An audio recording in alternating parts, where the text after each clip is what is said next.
গতকাল ২৩ মার্চ ২০২৬ তারিখে রাজনৈতিক অঙ্গনে দেখা গেল ব্যাপক উৎসাহ ও উদ্দীপনা। All India United Democratic front অর্থাৎ AIUDF দলের গুণনীত প্রার্থী মিনার হোসেন মাজার ভুঁইয়া দলীয় কর্মী ও সমর্থকদের সঙ্গে নিয়ে মনোনয়ন জমা দেন। মনোনয়ন জমা দেওয়ার আগে সমর্থকদের মধ্যে ছিল চোখে পড়ার মতো আনন্দ ও উচ্ছ্বাস।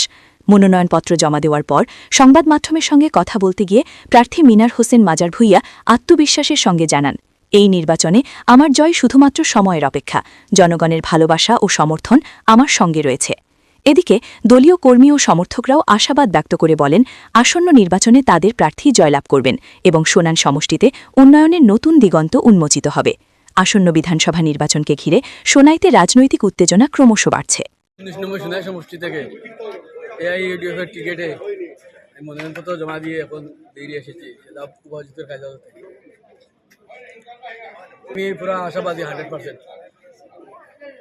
সোনাই IDF এর দল শক্ত রয়েছে কি? সোনাই IUDF এর দল সবচেয়ে শক্ত। 2009 ইংরেজিতে শিলচর লোকসভা আসনে আমাদের দল প্রধান প্রতিদ্বন্দ্বিতা করেছিলেন।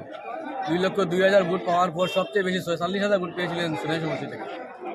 আর গত 2021-এর বিধানসভা নির্বাচনে আমাদের দলের প্রার্থী 72,000 ভোট পেয়েছিলেন। আর এই 26-এ হয়তো 90,000 ভোট হতে পারে ইউডিএফের পক্ষে। বলা যায় না কয়জন ক্যান্ডিডেট তো বোঝা গেছে না সে কয়জন হবে, তবে সম্ভবত কংগ্রেসের সঙ্গে হতে পারে।